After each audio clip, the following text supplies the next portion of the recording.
नहीं, मुझे छोड़ दो, मुझे छोड़ दो, मुझे जीना नहीं है, मुझे मरने दो, मुझे मरने दो। राजहंस मेंटल अस्पताल के वार्ड नंबर 3 से आवाज़ आ रही थी। 26 साल की आरुषि 60 साल की ऐसी महिला लग रही थी जिनके चेहरे की चमक चली गई थी। सांवला रंग, लंबे बाल, आरुषि मूर्ति सी लगती थी, पर आज वह पत्थर से सख्त लग रही थी। वह 1 महीने से वहाँ भर्ती थी क्योंकि उसका मानसिक संतुलन बिगड़ गया था। उसका केस देख रही डॉक्टर नेहा पटेल ने उसके पिछले जीवन के बारे में जानना चाहा। उन्होंने सभी जानकारी उसके गांव मलकापुर से जाकर ली। वह एक बहुत बुद्धिमान और बहुमुखी प्रतिभा की लड़की थी। उसे 12वीं कक्षा में 99% अंक मिले थे। उसके पिता चाहते थे कि वह डॉक्टर बने, लेकिन उसका एक अलग विचार था। वह एक शिक्षिका बनना चाहती थी। उसका मानना था कि भारत का भविष्य भावी पीढ़ी पर निर्भर है। तब उसका भावी नागरिकों को लायक बनाने का सपना था। उसके पिता ने भी उसका दाखिला बीएड में करा दिया। फर्स्ट ईयर चालू हुआ। 2 महीने में ही वह कॉलेज में मशहूर हो गई। सांवली होने के बावजूद वह गायन, चित्रकला और सभी कलाओं में पारंगत थी। इसके चलते उसने अपना एक अलग फैन बेस तैयार कर लिया था। उसमें गिरीश भी था। गिरीश बहुत सुंदर, गोरा, कद काठी में लंबा, पैसे वाला घराने का बेटा था। वह इस क्षेत्र में कैसे आया, यह तो प्रश्न चिन्ह था ही। कॉलेज की सभी लड़कियां उस पर फिदा थी, लेकिन उसका ध्यान सिर्फ आरुषि पर था। उसे उसके बिना कुछ भी सूझता नहीं था। वह उसकी हर हरकत पर नज़र रखता था। यह मामला आरुषि के नज़रों से नहीं बचा था, लेकिन उसको लगता था कि सभी अमीर लड़के बिगड़े हुए होते हैं। ईमानदारी तो होती ही नहीं लड़कों में, इसलिए वो जानबूझकर उस पर ध्यान नहीं देती थी। लेकिन एक दिन आरुषि पैदल घर जा रही थी। तब उसकी बेस्ट फ्रेंड भारती उसके साथ थी।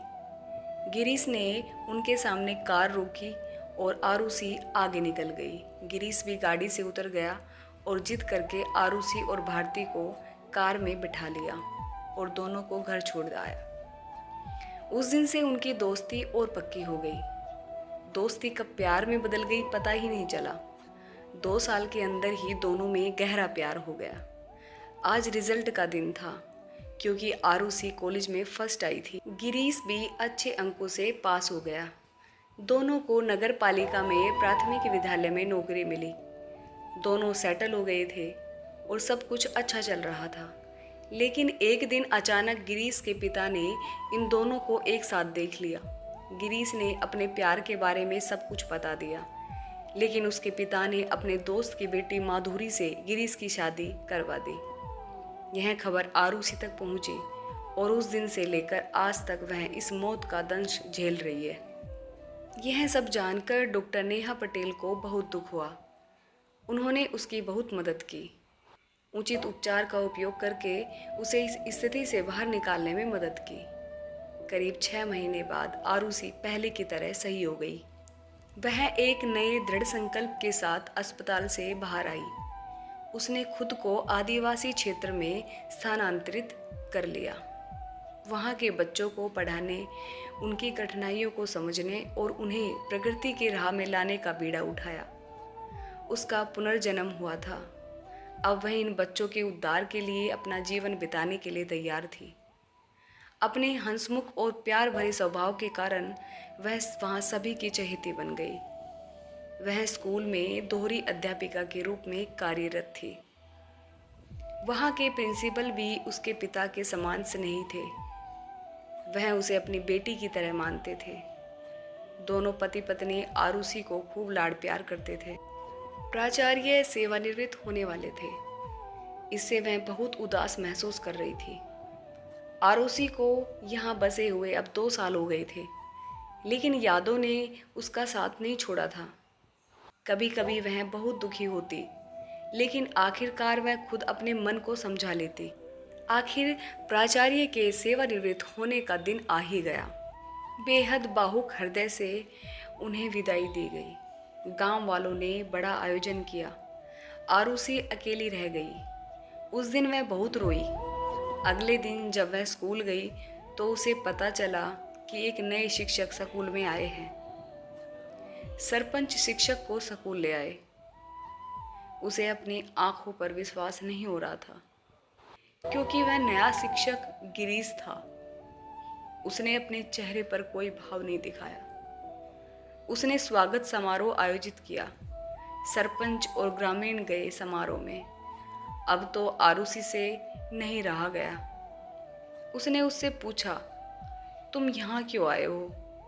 तुमने मुझे फंसाया और अब तुम देखने आए हो कि मैं जिंदा हूँ या मर गई?